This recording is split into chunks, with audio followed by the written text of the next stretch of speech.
안녕하십니까. 신의균의 군사TV 디펜스 브리핑입니다. 자, 오늘도 아주 중요한 군사 무기 관련 소식 보겠습니다.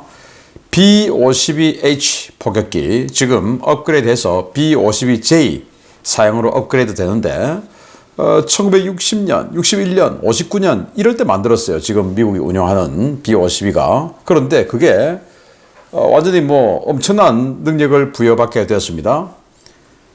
중국 항공모함, 중국 최신 방공함이 절대로 막을 수 없는 최강의 대함 타격 무기를 탑재하게 되었습니다. 그래서 2020년대에 건조한 중국 최신 항공모함이 1960년에 만든 미국의 폭격기에 박살나게 됐다. 어떻게 해서? 그 내용을 보도록 하겠습니다. 5가지 단신 먼저 보겠습니다. 러시아는 신형 ICBM인 사르맛 이거 실전 배치 3년 만에 드디어 발사 성공했다라는 소식에서부터 미국은 트럼프급 전함에 포드 항모에 들어가는 원자로를 탑재하기로 했다라는 소식까지 보겠습니다. 첫 번째입니다. 공식적으로는 지난 23년에 실전 배치되었지만 실전 배치 후의 발사 훈련에서 단 한 차례도 발사에 성공하지 못하며 사고를 일으켰던 러시아 최강의 전략무기 RS-28 사르맛이 드디어 실험에 성공했습니다. 이 사실을 직접 보고받은 푸틴은 중대한 사건이자 무조건적 성공이라며 사르맛을 올해 말부터 진짜로 실전에 배치할 것이라고 밝혔습니다. 민수용 터보프롭 항공기, 그 중에서도 수송기를 개조해 드론 요격용으로 쓰고 있는 우크라이나 사례에 주목한 폴란드가 자국산 M28 수송기를 드론 요격기로 개조해 실전 배치를 준비 중이라는 소식입니다. 비용 대 효과 면에서 훌륭한 드론 요격 수단이 될 것 같습니다. 미 해군이 60년 넘게 사용 중인 대잠미사일 아스록 후속 모델 개발을 추진합니다. 장거리 대잠무기 LRAW로 명명된 이 차세대 대잠무기는 기존 아스록보다 훨씬 더 긴 사거리 확보가 핵심 요구 조건으로 제시됐는데요. 과연 사거리가 얼마나 더 길어질지 지켜봐야겠습니다. 정부가 국방과학연구소 한화에어로스페이스와 함께 한국형 장거리 공대공 유도탄 이른바 한국형 미티어 개발에 착수했습니다. 올해부터 2033년까지 진행되는 이 미사일은 전반적인 개념과 성능이 미티어를 모방했다는 평가를 받고 있는데 개발 단계에서 여러 문제 제기들이 쏟아지고 있습니다. 최근 발표된 건함 계획에서 트럼프급 전함이 원자력 추진이 될 것이라고 밝혔던 미 해군이 전함용 원자로로 제럴드 R 포드급의 A1B 가압 경수로를 탑재하겠다고 밝혔습니다. 700MW에 달하는 이 강력한 원자로가 탑재되면 트럼프급이 탑재하는 레이더와 레일건 등 전력 소요가 높은 장비들의 성능을 극한까지 끌어올릴 수 있을 것으로 기대됩니다. 네, 자, 사르맛 2023년에 실전 배치했다라고 발표했어요. 실전 배치하기 전에 3번 발사 실험에서 성공했습니다. 그런데 무기라고 하는 것이 신뢰성을 입증받으려면 발사 테스트를 10번은 해야 되죠. 그래서 10번은 해서 그 중에 7, 80% 이상을 성공을 해야 그 정도 신뢰성 있다라고 조금 봐주는 거고, 그냥 실전 배치하자. 아쉽긴 하지만 그래 실전 배치해라. 이 정도 되고 90% 이상을 성공을 해야 그래 신뢰성 있는 무기야. 이렇게 되는데 3번밖에 안 했어요. 3번 하고 다 성공을 했다라고 주장하는데 그리고는 실전 배치했다라고 23년에 성공하고 선언을 했죠.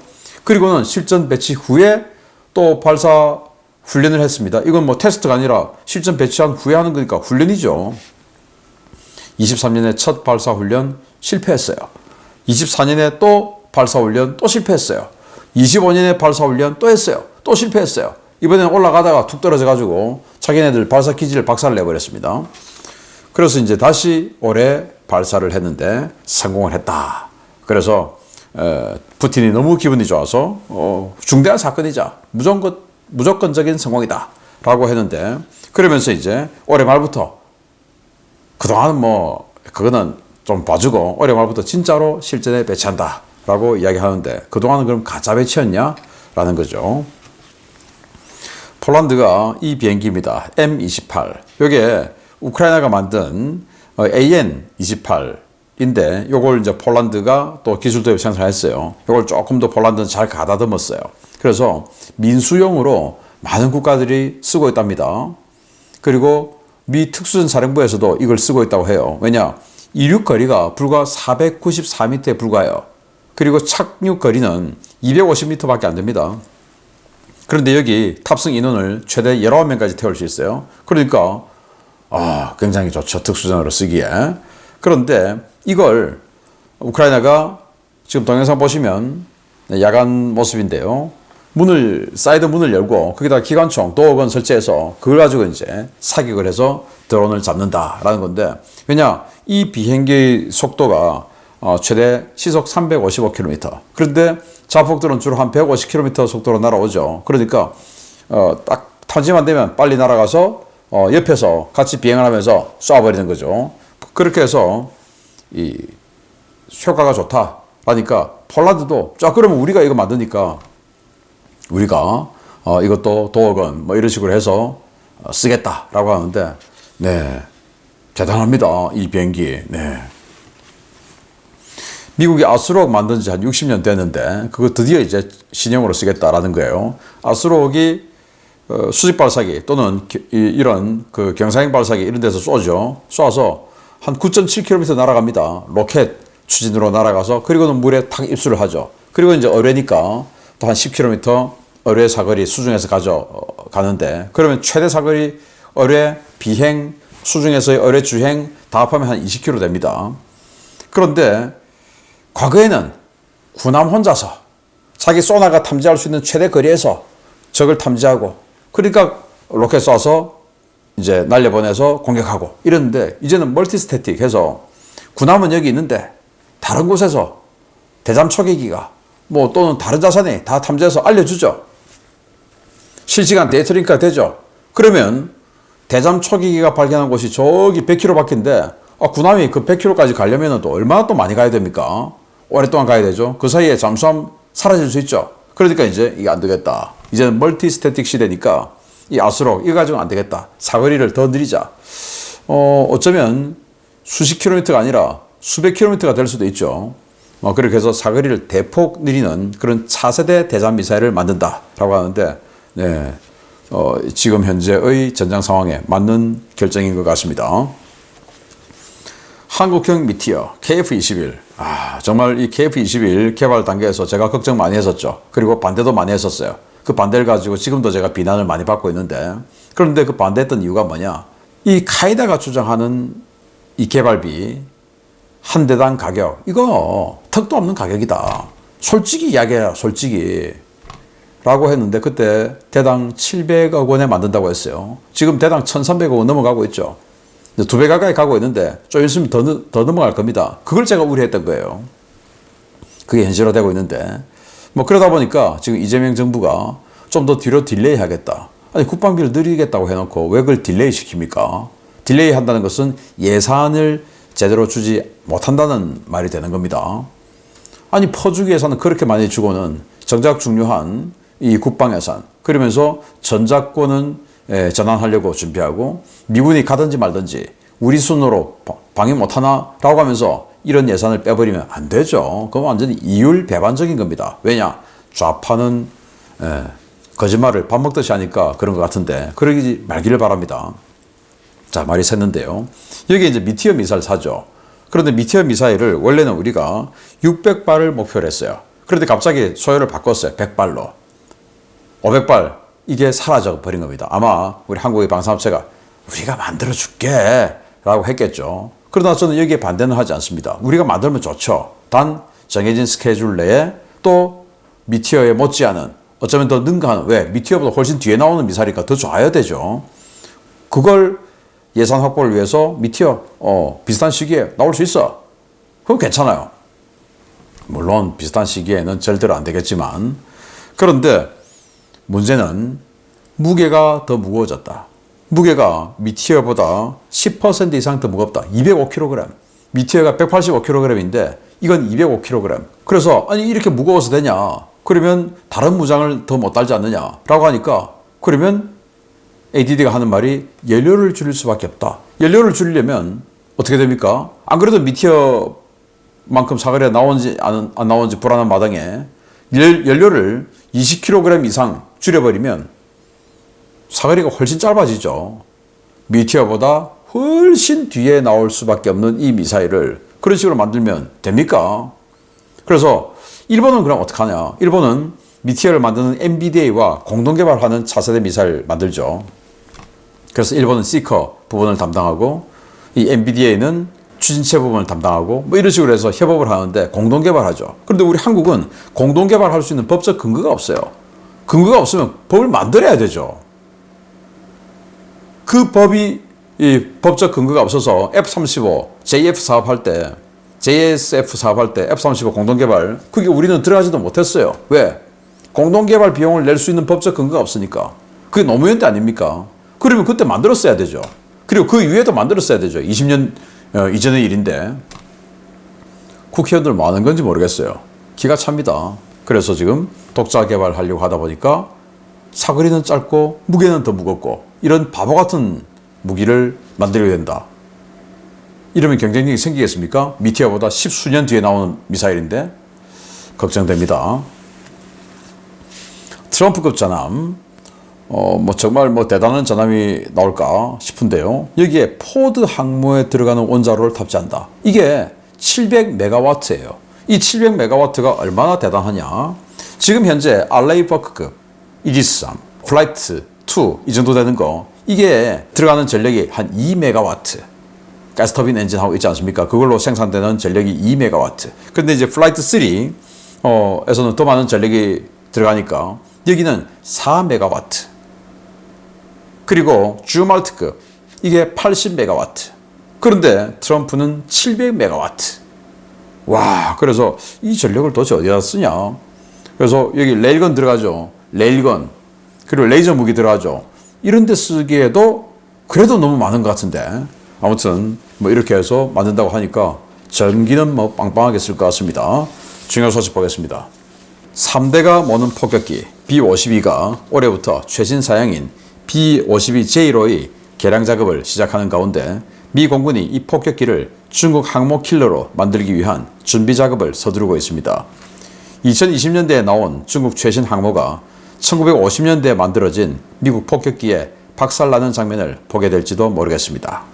미 공군이 이제 막 도입하기 시작한 AGM-183A 에로우 공중발사 극초음속 미사일 개량형 개발 작업을 추진 중이며 이를 위해 내년 예산 안에 2억 9,600만 달러의 예산이 요청됐다고 더 워존이 현지 시각 5월 12일 보도했습니다. 에로우 인크리먼트 2로 명명된 이 개량안은 사거리와 유도장치를 개선한 소폭 개량형으로 알려져 있었지만 이번 보도를 통해 이 개량안에 쪽말 탐색기와 데이터링크 기능 추가, 생산 비용 절감을 위한 일부 조정 작업 예산이 포함된 것으로 확인됐습니다. 트럼프 대통령이 끝내주는 미사일이라고 극찬했던 에로우는 900km 이상의 사거리에 쪽말 단계 속도가 무려 마하 20에 달하는 무기인데요. 기본형은 지상 고정 표적 타격만 가능했지만 개량형은 프리즘 인크리먼트 2에 적용된 유도 기술을 응용해 해상 이동 표적 타격 능력까지 갖출 예정입니다. 에로우의 발사 플랫폼으로는 B-52J가 1순위로 낙점되었습니다. 현재 미 공군은 76대를 보유 중인 B-52H 전량을 B-52J 사양으로 개량하고 2050년대 중반 이후까지 운용한다는 계획을 확정했는데요. B-52J는 내부에 8발의 LRASM 스텔스 대함 미사일을 외부에 4발의 에로우를 탑재할 수 있어 전례 없는 장거리 대함 타격 능력을 갖추게 됐습니다. 개량형 에로우로 무장한 B-52J는 중국 항모전단에게 가장 무서운 항모 킬러로 그 입지를 확실하게 구축할 것으로 기대되는데요. 어쩌면 우리는 2020년대 초반에 등장한 중국의 최신 항모가 1950년대 말에 만들어진 미국의 구형 폭격기에 학살당하는 모습을 보게 될 수도 있을 것 같습니다. 네, B-52 폭격기. 지금 현재 미국이 쓰고 있는 76대의 폭격기들은 1959년생, 60년생이 대다수고요. 딱 2대만 1961년생이에요. 그러니까 대부분의 폭격기 나이가 66살, 67살. 엄청난 겁니다. 그런데 이걸 또 개량해서 2050년대까지 쓰기로 했죠. 100년 넘게 쓰는 거예요. 100년 넘게. 정말 대단해요. B-52라는 폭격기를 100년 넘게 쓰는 게 아니라 그 비행기를 100년 넘게 쓰는 겁니다. 왜? 1959년, 60년에 만들었으니까. 그런데 이게 중국 항모 또는 중국 항모전단의 사신, 죽음의 신으로 군림할 것 같다라는 거예요. 바로 이 AGM-183A, 에로 이 미사일을 사용을 하게 되는데 이게 인크리먼트 2 지금 개발 작업에 들어갔는데 대함 타격 능력을 가졌다라는 거예요. 그걸 더 워존이 이렇게 보도했습니다. 에로 극초음속 미사일의 폭격기 발사용 신형은 대함 파괴용 무기. 미 공군은 태평양 전선에서의 미래전을 염두에 두고 태평양 전선은 바로 중국과의 전쟁이죠. 이동 표적을 타격할 수 있는 새로운 에로 변형 개발에 착수했다. 이런 기사를 더 워존이 썼는데요.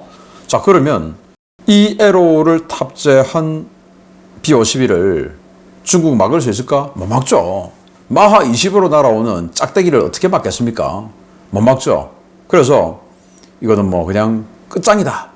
어떻게 해서 이렇게 마하 20을 이동 표적을 타격할 수 있게끔 유도를 할 수 있는지, 또 이게 HGV, 그러니까 극초음속 활공비행체예요. 그 활공비행체를 어떻게 유도를 할 수 있는지 뭐 저는 기계공학자 뭐 이런 부분이 아니기 때문에 모르겠으나 뭐 한다니까 하겠죠.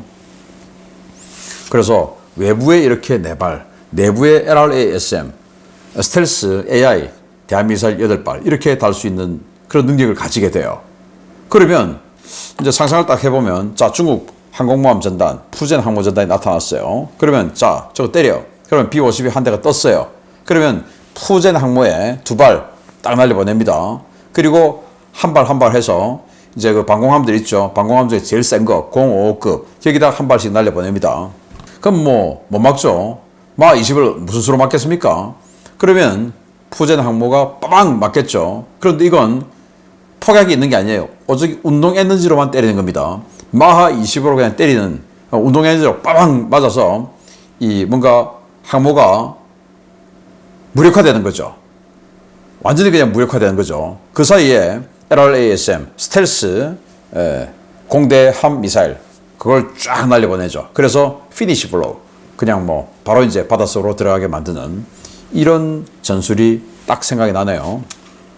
자, 그리고 이 52년에 등장했고 지금 미국이 쓰는 건 59년, 60년생이 답니다. 그리고 61년생 2대 있고요. 이게 중국 항모 킬러로 급부상하는 이런 상황이 됐는데 정말 참 아이러니하죠. 그런데 더 무서운 건 이겁니다. 미국이 공개했어요. 이렇게 B-21 폭격기에 노스롭이 공개한 CG인데 에로를 발사하는 모습이에요. 스텔스니까 이거 이제 보이지도 않아요. 중국 항모전단이. 그런데 900km, 1000km, 이제 이 기본형이 인크리먼트 1이 900km 이상이니까 아마 1000km 훌쩍 넘는 사거리를 가지게 되겠죠. 스텔스가 와서 마하 20짜리를 쏴버리면 이건 뭐 방법이 있습니까? 중국 큰일 났습니다. 마치겠습니다. 감사합니다.